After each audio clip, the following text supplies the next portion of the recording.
ജമ്മു കാശ്മീരിൽ ഇന്നലെ ഒരു വലിയ ഭീകരാക്രമണം ഉണ്ടായിരുന്നു. റീസയിൽ നടത്തിയ ആ ഭീകരാക്രമണത്തിൽ ഭീകരർക്കായുള്ള തെരച്ചിൽ ഊർജിതമാക്കിയിരിക്കുകയാണ് സുരക്ഷാ സേന. കൊല്ലപ്പെട്ട 10 പേരും ഉത്തർപ്രദേശ് സ്വദേശികളാണ്. ഭീകരർ ബസ്സിനു നേരെ വെടിവെക്കുകയും തുടർന്ന് ബസ് നിയന്ത്രണം വിട്ട് താഴേക്ക് മറിയുകയുമായിരുന്നു. രാകേഷ് ആയിരുന്നു. രാകേഷ്,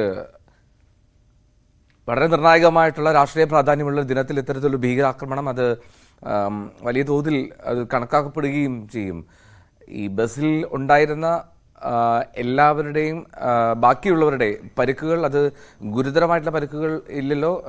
അവരൊക്കെ ആശുപത്രിയിൽ ചികിത്സയിൽ തന്നെ തുടരുകയല്ലേ? ഇനി ഭീകരർക്കായുള്ള തിരച്ചിൽ എത്രത്തോളം ഊർജിതമാക്കിയിട്ടുണ്ട്? എൽദോ, ഇന്നലെ വൈകിട്ട് 6:10 ഭീകരാക്രമണം ഉണ്ടാകുന്നത്. കാരണം റീസിയിലെ ശിവഗോരി ക്ഷേത്രത്തിൽ ദർശനം നടത്തിയ ശേഷം ഖത്രയിലേക്ക് മടങ്ങി വരികയായിരുന്നു തീർത്ഥാടക സംഘം. ബസ്സിലായിരുന്നു ഇവരുടെ യാത്ര. ഈ സമയമാണ് ഭീകരർ ബസ്സിന് നേരെ ആദ്യം ആക്രമണം നടത്തിയത്. ഇതിനിടയിലാണ് നിയന്ത്രണം വിട്ടുകൊണ്ട് ബസ് കൊക്കയിലേക്ക് മറിഞ്ഞത്. അപ്പോൾ ഈ ബസ് കൊക്കയിലേക്ക് മറിഞ്ഞതാണ് ഈ ആളുകളുടെ മരണസംഖ്യ ഉയരാനുള്ള പ്രധാനപ്പെട്ട കാര്യം. കാരണം 10 പേർ ഇപ്പോൾ കൊല്ലപ്പെട്ടിരിക്കുന്നു, 33 പേർക്ക് പരിക്കുണ്ട്. അപ്പോൾ ഗുരുതരമായി പരിക്കേറ്റ പലരെയും ഇപ്പോഴും അപകടനില തരണം ചെയ്തിട്ടില്ല എന്ന റിപ്പോർട്ടുകൾ പുറത്തു വരുന്നു. ഇവരെല്ലാം മറ്റുള്ളവരെയും ഒക്കെ ഇപ്പോൾ ആശുപത്രിയിൽ പ്രവേശിപ്പിച്ചിട്ടുണ്ട്. 33 പേർക്കാണ് ഇത്തരത്തിൽ പരിക്കേൽക്കുകയും ചെയ്തിട്ടുള്ളത്. അപ്പോൾ വളരെ ഗൗരവത്തോടു കൂടി തന്നെ ഈ വിഷയത്തെ കാണുന്നുണ്ട്. പ്രധാനമന്ത്രി നരേന്ദ്രമോദി ലഫ്റ്റനന്റ് ഗവർണറുമായി ആശയവിനിമയം നടത്തിയിട്ടുണ്ട്. ഒപ്പം ഇതിനോടകം തന്നെ സുരക്ഷാ സേന പ്രദേശത്ത് തെരച്ചിൽ ആരംഭിക്കുകയും ചെയ്തിട്ടുണ്ട്. ഏതായാലും ഇതിന്റെ ഉത്തരവാദിത്തം ഏറ്റെടുത്തുകൊണ്ട് TRF എന്ന് പറയുന്ന ഒരു ഭീകര സംഘടന ഇപ്പോൾ രംഗത്ത് വന്നിട്ടുണ്ട്. തങ്ങളാണ് ഈ ആക്രമണം നടത്തിയെന്ന ഉത്തരവാദിത്തം അവർ ഇപ്പോൾ ഏറ്റെടുത്തിരിക്കുകയാണ്.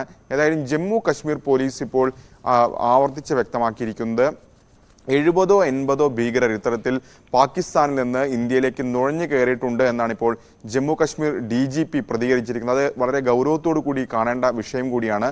അപ്പോൾ ആളുകൾ ഈ തെരച്ചിലുമായി സഹകരിക്കണം. അവർക്ക് ഏതെങ്കിലും തരത്തിൽ അവർക്ക് അഭയമൊരുക്കുന്ന നടപടികളിലേക്ക് കടക്കരുതെന്ന പ്രതികരണം കൂടി ഇപ്പോൾ ജമ്മു കശ്മീർ DGPയുടെ ഭാഗത്തു നിന്ന് ഉണ്ടായിട്ടുള്ളതാണ്. ഏതായാലും CRPFന്റെയും ജമ്മു കശ്മീർ പോലീസിന്റെയും നേതൃത്വത്തിലാണ് തെരച്ചിൽ നടക്കുന്നത്. പക്ഷേ ഭീകരരെ ഇതുവരെ കണ്ടെത്താൻ കഴിഞ്ഞിട്ടില്ല എന്നാണ് ഇപ്പോൾ മനസ്സിലാക്കാൻ സാധിക്കുന്നത്. ഏതായാലും ഈ മേഖലയിൽ തന്നെ ഭീകരരുണ്ട് എന്ന നിഗമനത്തിന്റെ അടിസ്ഥാനത്തിലൂടെ ഇപ്പോൾ തെരച്ചിൽ ഊർജിതമായി നടക്കുന്നു. ഒപ്പം കേന്ദ്രവും സ്ഥിതിഗതികൾ വിലയിരുത്തി വരികയാണ്. ലഫ്റ്റനന്റ് ഗവർണറുമായി ഇതിനോടകം തന്നെ ആശയവിനിമയം നടത്തിയിട്ടുണ്ട് കേന്ദ്ര സർക്കാർ. എൽദോ, റൈറ്റ്, തെരച്ചിൽ ഊർജിതമാക്കിയിട്ടുണ്ട് ഭീകരർക്കായി, ഭീകരരെ കണ്ടെത്താനായി.